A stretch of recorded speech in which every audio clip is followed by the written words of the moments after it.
Today, somebody asked me how to do something, and my first thought was, why would you want to do that? It would just make you crash.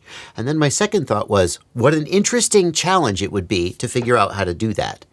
So we're going to do it. Today, we are going to figure out how to press a button on your radio and make your video transmitter cycle through all the available channels. 1, 2, 3, 4, 5, 6, 7, 8. 1, 2, 3, 4, 5, 6, 7, 8. Like turning a channel knob on an old TV. Here we are on race band 1, and we press the button. And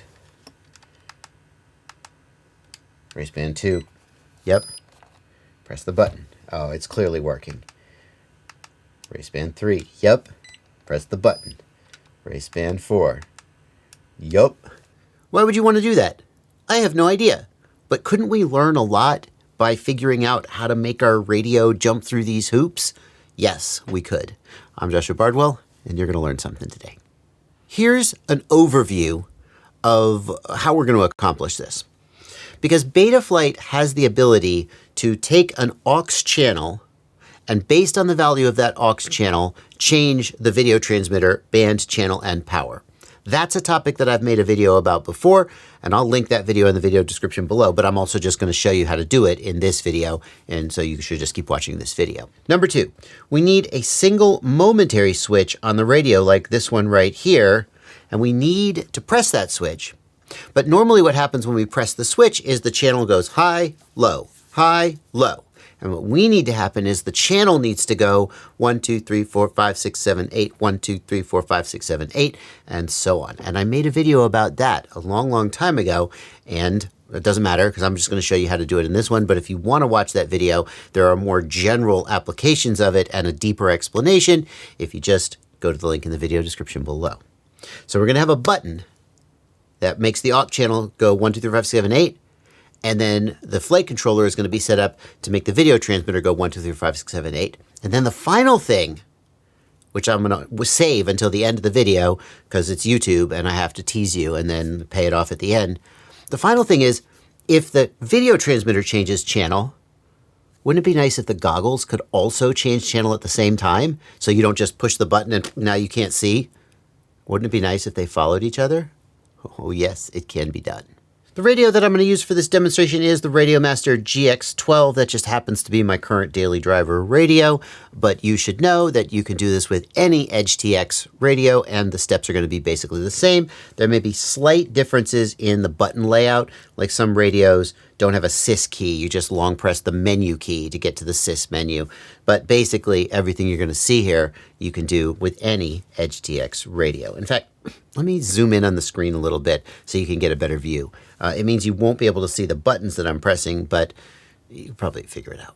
So the first thing I need to do is set up this momentary button right here on the shoulder of the radio to go 1, 2, 3, 4, 5, 6, 7, 8. 8 channels, 1, 2, 3, 4, 5, 6, 7, 8. And in order to do that, we're going to use global variables. So I'm going to press the model key or the menu key. If your radio has a menu key, that's going to take me to this menu. And I'm going to page to the special functions screen. And we are going to make a special function. And it is going to be triggered by, and I'll just go ahead and push this momentary switch here. It's going to be triggered by that momentary switch, and we want it up. It's going to be triggered when that switch is up. Okay, click one time, and then we're going to go, and the special function is going to be adjust. And the adjust function adjusts what's called a global variable. In EdgeTX, global variables, well, a variable is just a sort of a bin that holds a value, holds a number and remembers a number. And these global variables can be used to do various things that you can't do really any other way. This is going to adjust a global variable. And the specific global variable in question, in our case, is G1. All the global variables are just like G, 1, 2, 3, 4, 5, 6, 7, 8, 9. They don't have a name. If you had done other things with global variables in your radio, you might already have used G1 for something else. You would want to use a global variable that you hadn't used before. And then we're going to adjust G1, and by default, the adjust function sets the global variable to a fixed value. But we don't want that. What we're going to do is highlight this number here and long press, and we're going to choose the increment decrement function. and we are going to increment by 1. Is that right? So if I increment by 1, then every time I press the button, the global variable will go 1, 2, 3, 4, 5, 6, 7, and then it'll keep going, 8, 9, 10, 11, 12. We'd need to figure out a way to reset it back to 1, which is a separate problem. But what I really want is I want the channel to go from like minus 100 to plus 100. That's what I really want. A channel in EdgeTX has a value from minus 100 to plus 100. And what I really want is the channel to do that. So hang on, minus 100 to plus 100, that's a total range of 200, and I want 8 divisions is 25. Oh, that's very convenient. So actually, what I think I'm going to do here is I'm going to adjust it to plus 25. And we're going to enable, just like you always have to do for any special function. If I want to see the value of a global variable, I can press the model key and then page to the display screen right here, display screen. And then for screen 1, I'm going to choose nums. And then for this first one, I'm going to long press. Click once so it's flashing, then long press and scroll down to gvars. And now G1 will be displayed on screen 1. We'll back out of there. And then if I press the telemetry, the tele key, now I can see the value of G1. And now if I press this shoulder button right here, we should see that increment by 25 every time we press it. That is working. Fantastic. But that's not the finish of the logic. So what we need to do is we need to be able to reset it. When it reaches plus 100, we need to reset it to minus 100. Here's how we're going to do that. We're going to press the model key and page to the logical switches screen. And a logical switch is used when you want to detect when something has happened. So we're going to choose a logical switch. Again, this is a fresh model, so there are no logical switches assigned. We're going to choose LO1, but you would choose an unused logical switch. LO1, the function is going to be A greater than X. V1 is going to be the thing that is greater than X. And V2 is going to be the thing that it is greater than. And what I'm going to do, actually, I want gvars. So again, I'll do that slower. For V1, I'm going to click till it's flashing, and then long press, and it'll bring up this menu. And we've got gvars, and we're going to choose G1. G1 greater than 100. If G1 is greater than 100, then this logical function will become active, and then what? We'll go to our special functions screen. Now, we are going to do a new special function. The trigger condition is going to be, click once so it's flashing, long press to bring up the menu, logical switches. LO1. The trigger function is going to be LO1, which triggers when G1 is greater than 100. And what is it going to do? It's going to adjust G1 to a value of minus 100. And we enable this checkbox like we always have to do. So when I press SH, I'm going to add 25 to G1. When G1 gets to a value of plus 100, we're going to set it to minus 100. So we'll back out of here and we'll press the telemetry key again. And now we can see G1 is at minus 100. And let's test that behavior. 1, 2, 2, 2, 2, 2. Boom. It rolled over. Yep, it's working correctly. So it's really important that at each step when you're building this logic that you test that step, because you can easily make some silly mistake and it doesn't work like you expected it to. So far, so good. We have got now global variable 1 going from minus 100 to plus 100 as I press switch SH. Next, we need to assign that to an aux channel. Then that's pretty easy to do. That's, if you've ever set up an aux channel, you've done that before. We press the model key. We page to the mixer screen. We choose an aux channel. It doesn't matter which aux channel, although if you're using Express LRS, it can't be channel 5 because channel 5 has to be arming. And so we'll choose channel 6. It doesn't really matter. The source, long click to bring up the menu. Go down to gvars. The source is going to be G1. Is that going to work? I don't think that's going to work, but let's find out. Maybe it'll work. That's too simple. I think it's going to screw up. So we'll go to the channels monitor page. We're looking at channel 6.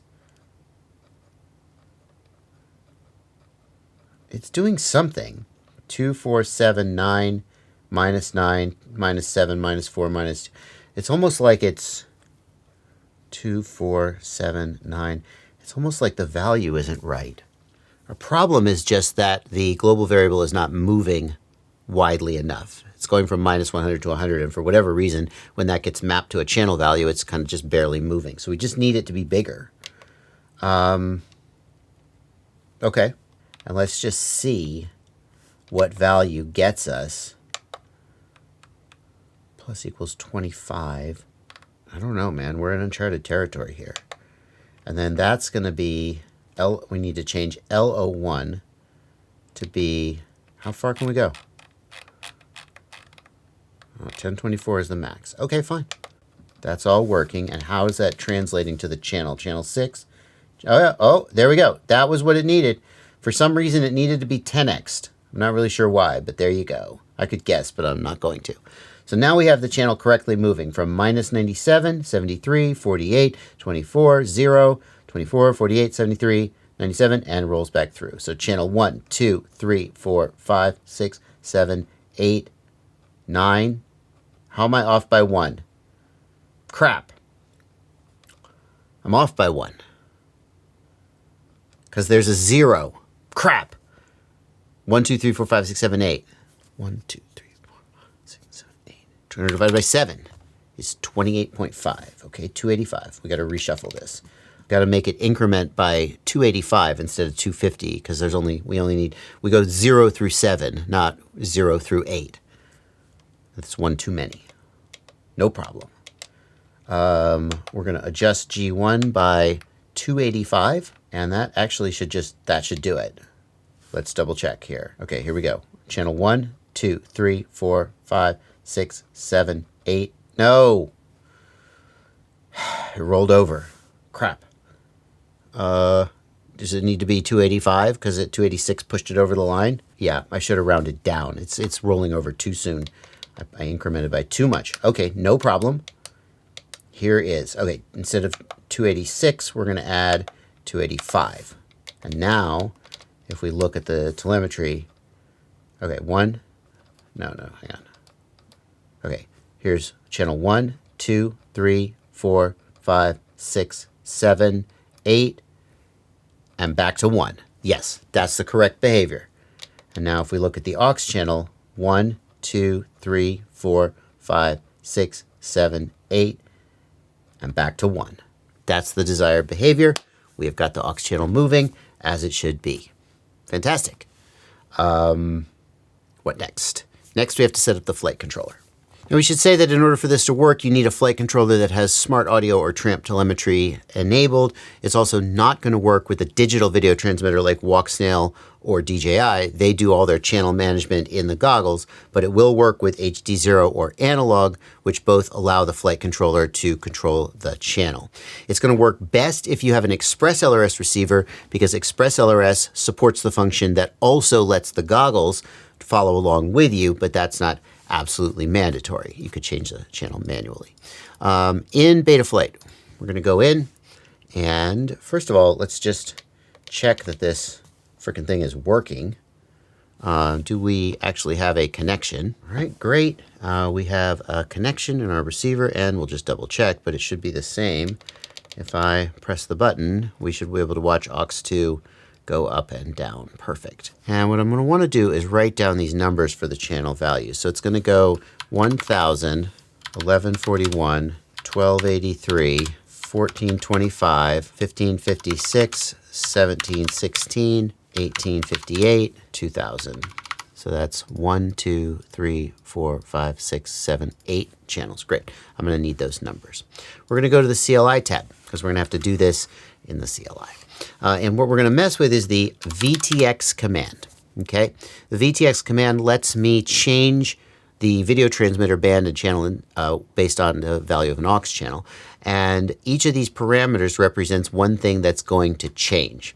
Now, I've got a full description of how the vTX command works in another video linked down below. I'm going to walk you through the steps here of what you need to do to make this work, though. The way it works is I'm going to type vTX and then a number, and that number is going to be 0, 1, 2, 3, 4, 5, 6, 7, 8, 9, based on which of these lines I am updating. I can only have 9 vTX lines total. That is going to be enough for me to do what I need to do here. Next, we're going to type vTX 0. So it's line number 0. Next, we're going to type the aux channel, and the aux channel is 0 based. So it means it counts from 0. And what that means is we're using channel 6 aux 2, but we're going to subtract 1 from that and put a 1 here. vTX 0, 1. So whatever aux channel you're picking, subtract 1 from it and put it here. And then we're going to do band. Race band is 5, channel 1. And then for the power, we're going to put 0 because the power, we're going to leave it at whatever power it was already at. We're not going to modify that. Putting a 0 in that position tells it to not modify the power. And then the last two numbers are going to be the range of aux channel that triggers the vTX to go to this band, channel, and power. And so we're going to refer back to that notepad. That's going to be 900 to, let's say, 1050. We're going to be at 1000, but 900, 1050. All right, next up, vTX 1. So now we're manipulating the second line.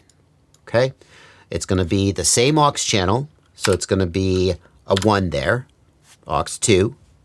And then band 5, race band, the same, channel 2, power 0, and then it's going to be 1051 through, we need a number between 1141 and 1283, let's just say 1200. Okay, let me show you the final result, because that was all very tedious and confusing. I type vTX. What I've got here is all of these lines are going to be based on aux 2. That's what the number in this position means. All of these lines are going to put the vTX on race band. All of these lines are going to leave the output power as it was. That's what the zeros in this position mean. Each of the lines is going to set the vTX to channel 1, 2, 3, 4, 5, 6, 7, 8. And it's going to do that when the aux channel is between these values. And these values here are based on this, the aux channel values that we assign to our switch. So I will type the word save. We should be able to go to the video transmitter tab. And we see here that we are on race band 1. If I press switch SH, let's see what happens. Oh, do I need to leave and come back? It is, yeah, I do. Race band 2. I press switch SH one more time. I need to leave and come back. Race band 3. Yes, it's working. Press one more time. We're going to test it all. Here we are on race band 1, and we press the button. And race band 2. Yep. Press the button. Oh, it's clearly working. Race band 3. Yep. Press the button. Race band 4. Yup. The last thing that you want to be able to do is have your goggles automatically follow when you change channels. So you push this button and there's just a momentary blip and then you're back and you're flying. And that is going to be something that I'm going to put in another video. That involves a function called the ELRS backpack function. And I've got a video where I set up ELRS backpack using the TBS Fusion, although it works with other things support TBS backpack, not just the TBS Fusion module. I'm going to put a card on screen to that in just a second, and you're going to go follow that tutorial if you really want to. But before you do that, I'm sorry, was this cool? Was this like the coolest thing you've ever seen? Because it's one of the coolest things I've ever done, and that tells you a lot about my life. If you are the same kind of weirdo that I am, that you think this is like the coolest thing you've ever seen, will you sign up for my Patreon already? It's like $2 a month, or whatever. You could give me more. Like, inflation is real, dudes. 145%. There's a 145% tariff on my Patreon now. Don't give me $2. Give me $3.45. Get to the link in the video description below. This is it. This is the video that you're like, okay, Bardwell, you got me. Right? Maybe. If not, whatever. Just keep watching the videos. Link in the video to the Patreon. Here is the ELRS backpack video. Here's the card. And if you can't see the card, there's a link below. And I will see you in the next one. So freaking cool. I'm the Betaflight master.